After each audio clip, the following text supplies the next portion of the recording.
I never expected to spend my 40th birthday fighting to prove I owned my own lake house, but life has a way of throwing curveballs when you least expect them. Especially when those curveballs come in the form of a power-hungry HOA president with a forgery habit and an FBI investigation. My name is Quinn Jenkins. 3 years ago, I bought my dream property, a modest but beautiful lakefront home on Lake Hartwell, straddling the Georgia-South Carolina border. The cedar-sided house sat on a gentle slope with a private dock extending into the clear blue water. Nothing fancy, just peaceful. The kind of place where I could escape my corporate job in Atlanta on weekends, fish from my deck, and eventually retire. The Lakeside Vista Homeowners Association seemed reasonable at first. Annual dues of $750 covered community road maintenance, some landscaping in common areas, and access to a small clubhouse with a pool. The rules seemed standard restrictions on exterior paint colors, lawn maintenance requirements, and limitations on the size and type of docks. I'd lived with HOAs before and knew how to stay under the radar. That strategy worked for exactly 2 years and 3 months. The trouble began shortly after Barbara Wilson took over as HOA president. I'd missed the annual meeting due to a work trip, and when I returned for a weekend at the lake, there was a notice on my door. Apparently, I'd violated some rule about proper boat covers. I didn't own a boat. I called the number on the letter Monday morning. Lakeside Vista HOA, this is Barbara Wilson speaking. Hi, Miss Wilson. This is Quinn Jenkins from Lot 37. I received a violation notice about a boat cover, but I don't have a boat. A short pause.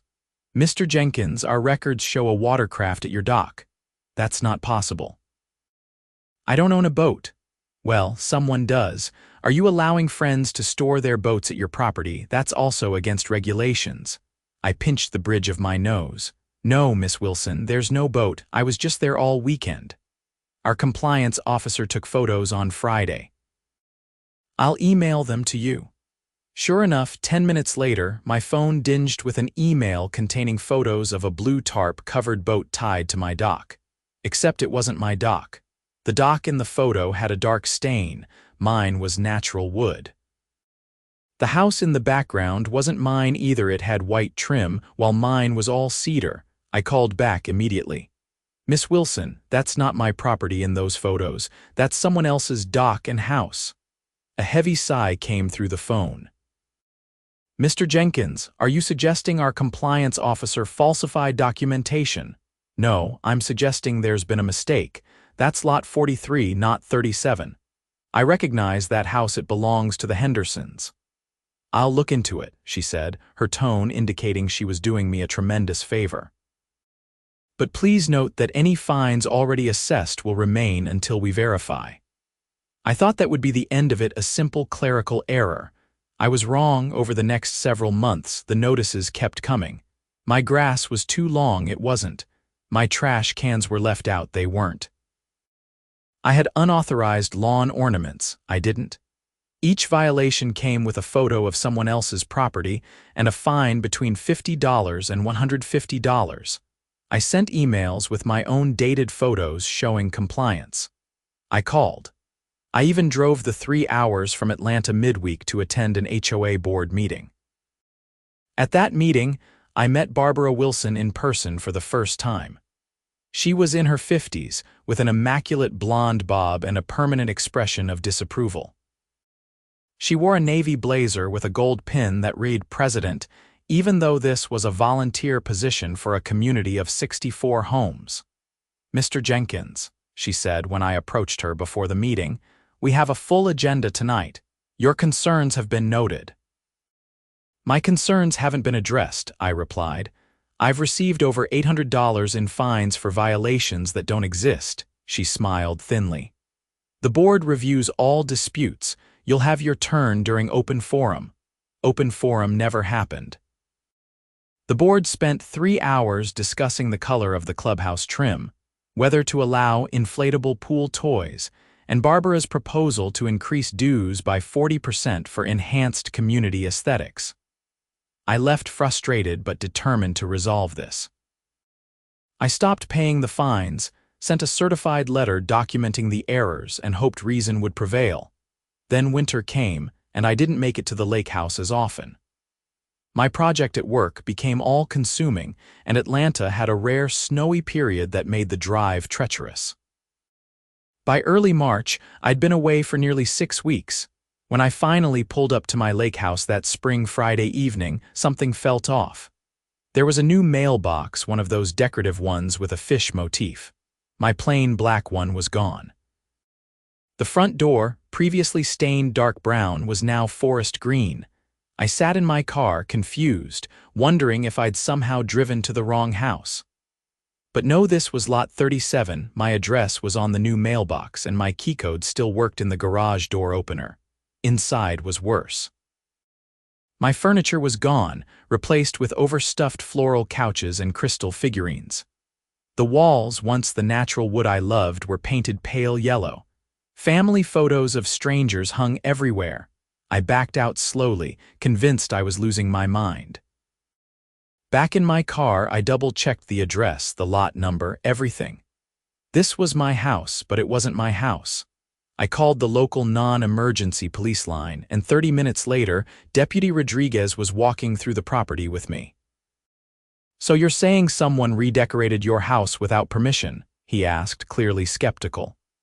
"Yes, this isn't my furniture, these aren't my paint colors, none of this is mine." He looked around. "No signs of forced entry. You sure this is your place, sir?" I pulled out my phone and showed him photos from Christmas me on the deck, the interior with my simple leather furniture and unfinished wood walls. "Maybe you hired a decorator and forgot," he suggested. "I think I'd remember hiring someone to throw out all my belongings and replace them with." I gestured at a porcelain angel collection. "This." The deputy was taking notes when headlights swept across the windows. A car had pulled into the driveway. A minute later, we were face to face with an elderly couple who looked as confused as I felt. "Can I help you?" The man asked, his hand protectively on his wife's shoulder. "This is my house," I said. The woman's eyes widened. "Young man, we bought this property in January. We have all the paperwork." The deputy intervened. "Sir, madam, can I see some identification and any documentation about this property?" The couple, Martin and Alina Thompson, had a deed, closing papers, and utility bills in their name. They'd purchased the house from Lakeside Vista Properties, LLC for $375,000 in January. I had my deed too, showing I'd purchased the property from the original owner for $430,000 3 years earlier. Both documents looked equally official. "There's been some mistake," I said, feeling sick. "I never sold this house." Deputy Rodriguez looked between us.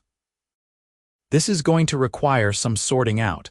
I suggest you all contact your attorneys and the county recorder's office in the morning. For tonight, Mr. Jenkins, do you have somewhere else you can stay?" I drove back to Atlanta in a daze, calling my friend Peter from the road. "Someone sold my lake house without my knowledge," I kept saying. "How is that even possible?" The next morning, I was at the Hart County Recorder's office when they opened. The clerk looked sympathetic as she pulled up the records. "There was a deed transfer recorded on December 18th, she confirmed, turning her monitor so I could see. "From Quinn Jenkins to Lakeside Vista Properties, LLC. "I never signed that," I said, staring at the document with my apparent signature. "That's not my signature." She gave me a look that said she'd heard that before. "You'll want to speak with the county attorney. If you're alleging fraud, there's a process." My next stop was my own attorney's office in Atlanta. Samuel Richardson had handled my original purchase and looked appropriately alarmed when I explained the situation. "This is serious, Quinn. We're talking about real estate fraud. First, we need to file a report with local law enforcement. Then we need to challenge the deed transfer in court and seek an injunction to prevent any further transactions involving the property." I nodded, still numb. "How could this happen? Don't they verify identities for real estate transactions?" "They're supposed to," Sam said, "but if someone had your identification or convinced a notary they were you." "Look, let's focus on building the case. I need every document you have related to the property, and we need to get a forensic handwriting expert to examine that signature. Over the next week, I assembled evidence while living out of a hotel near my Atlanta office. The more I dug, the more suspicious everything looked. The LLC that bought my property was registered just 2 weeks before the fraudulent deed transfer. Its registered agent was listed as Wilson Management Services. The LLC had purchased 4 other properties in Lakeside Vista over the past year, all from owners who had ongoing disputes with the HOA. When I shared this with Sam, he raised his eyebrows. "Barbara Wilson, your HOA president?" "Has to be. Too much of a coincidence." "This goes beyond HOA overreach. This is organized fraud," Sam said. "We need to contact the FBI. Wire fraud and real estate fraud across state lines falls under their jurisdiction." The local FBI field office took my report seriously. Agent Deanna Mercer, a no-nonsense woman with short gray hair and reading glasses on a chain, interviewed me for 3 hours. She took copies of all my documentation, including the violation notices with incorrect photos. "What we're seeing," she explained, "is a pattern of harassment followed by fraudulent acquisition. The HOA issues baseless violations, the homeowner protests, eventually they stop paying the fines, then the HOA puts a lien on the property for unpaid dues and fines. Most people don't realize that in many states an HOA can foreclose on a property over unpaid dues, even if the mortgage is current. But they didn't foreclose," I pointed out. "They forged a deed transfer." "That's where this case gets interesting," Agent Mercer said. "Foreclosure leaves a paper trail and requires court involvement. What happened here appears to be straight-up deed fraud. Someone falsified a document saying you voluntarily sold the property. So what happens now? We investigate thoroughly. Real estate fraud is a priority for us, especially when it appears systematic. We'll need to interview the Thompsons, the notary who allegedly witnessed your signature, and of course, Miss Wilson." While the FBI investigation proceeded, Sam filed an emergency injunction to prevent the Thompsons from making any changes to the property and to block any further transfers. The judge granted it, but the Thompsons had already begun renovations. They'd ripped out the natural wood interior I'd loved and installed drywall, which they'd painted those awful pastel colors. April turned to May, and May to June. The FBI moved methodically, gathering bank records, interviewing HOA board members, and building their case. I remained in limbo, paying for both my Atlanta apartment and a mortgage on a lake house I couldn't access. Finally, in late June, Agent Mercer called me. "We're executing search warrants tomorrow. Thought you'd want to know." For Barbara Wilson. Her home, the HOA office, and the registered address for Lakeside Vista Properties LLC. "We have enough for an arrest warrant, but we want to gather all possible evidence first." The next day, local news around Lake Hartwell exploded with reports of FBI raids. Neighbors recorded videos of agents carrying boxes from Barbara's lakefront mansion, much grander than most homes in the community. The HOA office, really just a room in the clubhouse, was sealed with crime scene tape. 2 days later, Barbara Wilson was arrested at her country club lunch. The charges were extensive: wire fraud, mail fraud, identity theft, falsifying documents, and conspiracy. I watched the perp walk on local news, Barbara in handcuffs, her perfect bob slightly mussed, her expression one of indignant disbelief. She kept saying, "This is a misunderstanding." I was helping the community. Agent Mercer called me that evening. "We found a treasure trove, Mr. Jenkins. Falsified deeds for 6 properties, including yours, correspondence with an attorney about setting up shell companies. Bank transfers showing she sold the properties at a significant profit after acquiring them fraudulently, and most damning, a notary stamp and signature examples she was practicing." "So what happens now?" I asked. It seemed to be my constant question. "Now we continue building the case for prosecution. Miss Wilson's initial court appearance is tomorrow for arraignment. As for your property, the U.S. Attorney's Office will be filing to invalidate the fraudulent deed transfer, but that process will take time. Court proceedings moved slowly. Barbara hired an expensive defense attorney who tried to argue that, as HOA president, she had been acting in the community's best interest by removing problem homeowners. The judge wasn't impressed. In August, I was called to testify before a grand jury. I explained the harassment campaign, showed the falsified violation notices, and identified the forged signature on my deed. The grand jury indicted Barbara on all counts, along with her accomplice, a real estate attorney named Gregory Palmer who had handled the transactions and split the profits. As the criminal case progressed, my civil case to reclaim my property inched forward too. The Thompsons, devastated to learn they'd purchased a fraudulently obtained property, sued both Barbara and the title company that had failed to properly verify the deed transfer. The title company, facing significant liability, worked quickly to negotiate a settlement. By October, a judge had officially invalidated the fraudulent deed and restored my ownership. The Thompsons were compensated by the title company's insurance, though they lost the money they'd spent on renovations. I felt bad for them, they were victims too, but I couldn't help feeling a pang when I saw what they'd done to my peaceful retreat. The cedar interior was gone forever, replaced with generic drywall and paint. The custom kitchen island I'd built myself had been ripped out for a marble monstrosity. Even the deck had been rebuilt with composite materials instead of the natural wood I'd loved. You can sue for the diminished value and cost of restoring it, Sam advised. I considered it but ultimately decided against more litigation. I just want this over with. I want to enjoy my lake house again. Barbara Wilson's trial began in January, almost exactly a year after she'd sold my house out from under me. I attended every day, watching as the prosecution methodically laid out her scheme. The assistant U.S. attorney, Felicia Washington, was relentless. Miss Wilson didn't just steal houses, she told the jury in her opening statement. She stole people's dreams, their security, their future plans. She abused her position of trust in the community to systematically target homeowners who questioned her authority, then used fraud and forgery to take their properties. The evidence was overwhelming. Barbara had started small, using HOA fines and liens to pressure certain homeowners, always those who challenged her at meetings or questioned fee increases. When one elderly owner, facing thousands in fabricated fines, sold his home at a loss just to escape, Barbara saw an opportunity.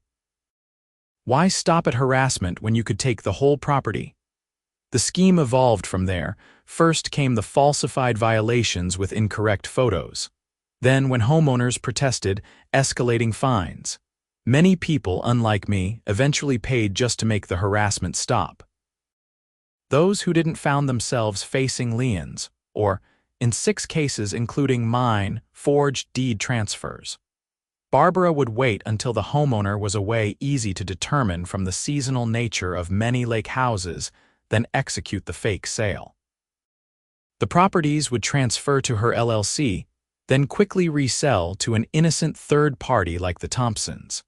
By the time the original owner discovered the theft, there was a new family living in the home, and Barbara had pocketed the profit. The defense tried to argue that Barbara believed she had proper authorization through obscure HOA bylaws. They claimed the properties had legitimate liens that gave the HOA authority to sell. The prosecution demolished this argument by showing that no foreclosure proceedings had ever been filed, and that Barbara had explicitly forged signatures rather than going through any legal process. The most damning testimony came from Barbara's former assistant, a college student named Amber who had worked part-time in the HOA office. She testified that Barbara had asked her to take photos of specific properties, then later showed her how to crop and edit them to make it appear that violations existed. She said it was to motivate compliance, Amber testified. She called some homeowners difficult people who needed extra encouragement to follow the rules.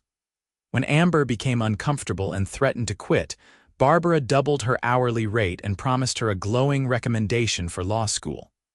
I knew it was wrong, Amber said, wiping away tears. But I was saving for college, and she made it sound like we were just being strict about rules everyone had agreed to follow. Barbara herself took the stand, against her attorney's advice. She was the picture of righteous indignation, insisting that everything she'd done was for the good of the community. Lakeside Vista had certain standards, she testified. Properties like Mr. Jenkins were bringing down property values with their rustic appearance and lack of proper maintenance. Did those standards include forgery and fraud?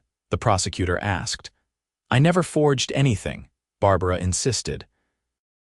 Mr. Jenkins and the others signed those documents. The prosecutor then showed enlarged images of my authentic signature from the original purchase, alongside the forged one on the fraudulent deed. These signatures don't match, do they, Miss Wilson? I'm not a handwriting expert. No, but you did practice forging Mr. Jenkins' signature, didn't you? We have the practice sheets from your home office. Barbara's face flushed. Those were planted there. By whom? The FBI agents who executed a legal search warrant. The jury deliberated for just 4 hours before returning guilty verdicts on all counts. The judge, citing the systematic nature of the fraud and Barbara's abuse of her position, sentenced her to 12 years in federal prison and ordered restitution to all victims. Gregory Palmer, who had pleaded guilty and cooperated, received 8 years after the sentencing. Agent Mercer approached me outside the courthouse. 12 years is a significant sentence for white-collar crime, she noted. The judge clearly wanted to send a message.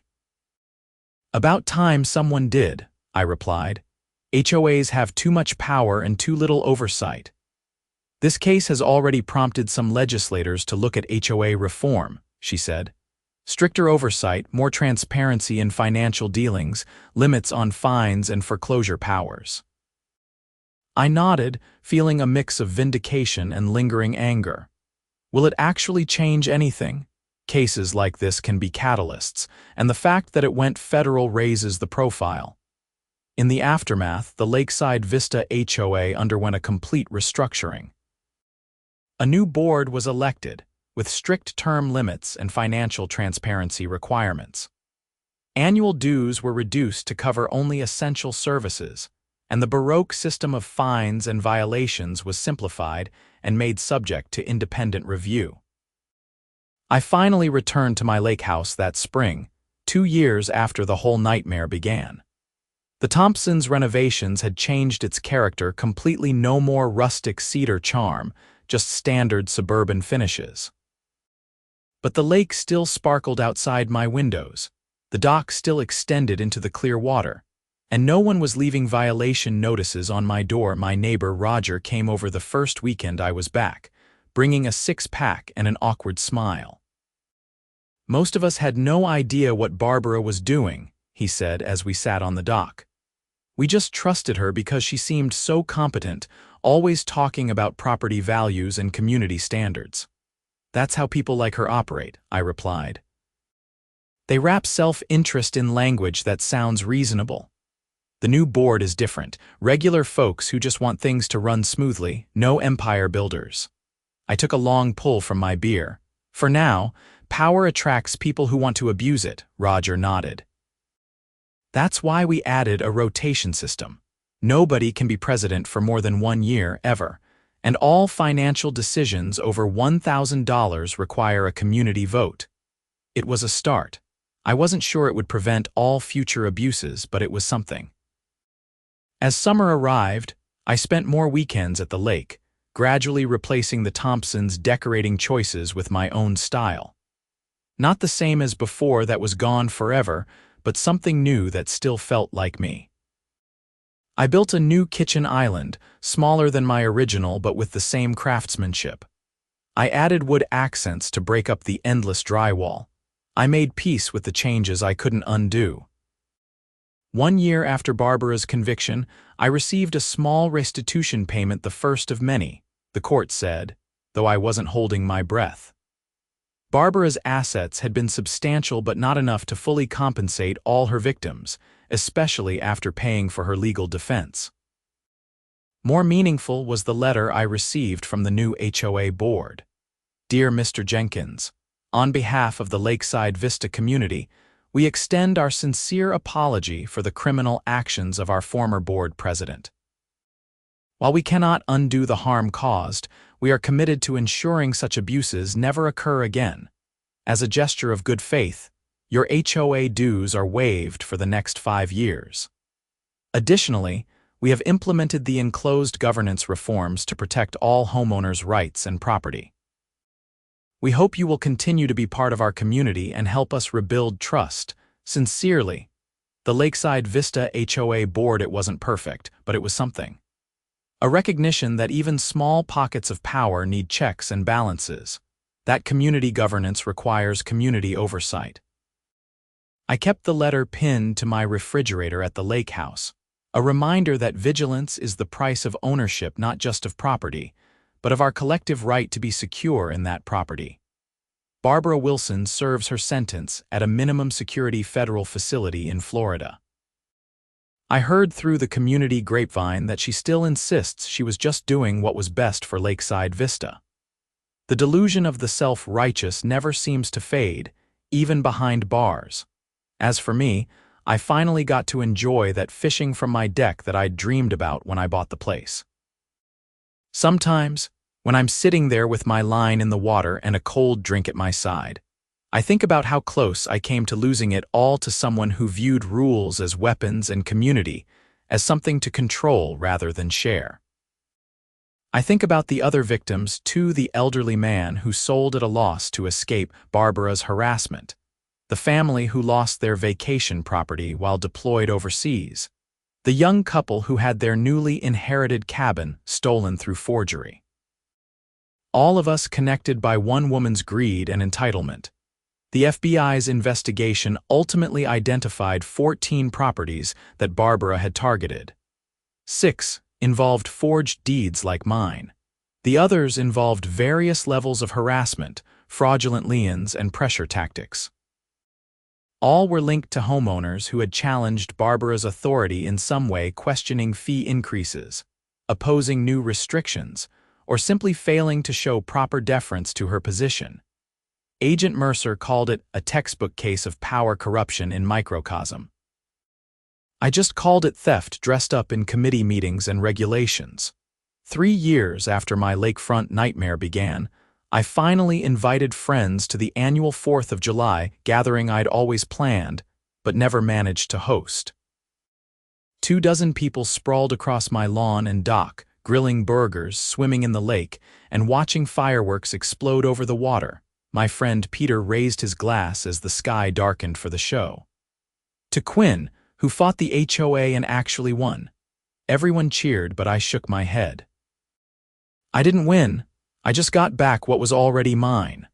I paused, looking around at the community that had both betrayed and then tried to redeem itself, and learned that ownership isn't just a piece of paper, it's something you have to actively defend. The first firework burst overhead, reflecting in the still lake water. Red, white, and blue sparks claiming their temporary territory in the night sky before fading back to darkness. Just like Barbara Wilson's reign at Lakeside Vista, bright, explosive, damaging, and ultimately temporary. The lake remains, outlasting all human schemes. And now, finally, it feels like my lake again, stretching out from my dock into the future I'd planned before a power-hungry HOA president decided my property would look better with her name on the deed. I've since learned that what happened to me wasn't as rare as I'd thought. Real estate fraud, particularly deed fraud, has been rising across the country. The FBI has a whole unit dedicated to it now. Most cases don't involve HOA presidents. They're random scammers targeting properties that appear vulnerable. often those owned by the elderly or people who live far from their investment properties. But the HOA angle added a particularly insidious element to Barbara's scheme. She used her legitimate position to gain information, access, and a veneer of authority that made her crimes possible. She weaponized the very organization meant to protect the community. The silver lining, if there is one, is that Barbara's case has become something of a cautionary tale in HOA governance circles. I've been invited to speak at several conferences about the experience, sharing red flags that board members and homeowners should watch for. I always end those talks the same way. Trust is essential in community living, but so is verification. Read your HOA documents, attend meetings, question unusual charges, and remember that those with a little power sometimes develop an unquenchable thirst for more. It's advice I wish I'd followed sooner. Maybe I would have noticed the warning signs: Barbara's consolidation of roles on the board, her resistance to financial transparency, the way she isolated and targeted those who questioned her. Then again, maybe not. The best fraudsters excel at appearing legitimate until the moment they're caught. As I look out over my lake today, I feel a complex mix of emotions: gratitude for what I almost lost and regained, anger at the violation, and a newfound appreciation for the fragility of ownership in our complex legal system. I also feel a responsibility to ensure that what happened here doesn't happen elsewhere. That's why I continue to share my story, why I supported the state legislature's HOA reform bill, and why I finally agreed to serve on Lakeside Vista's board myself as a regular member, not the president.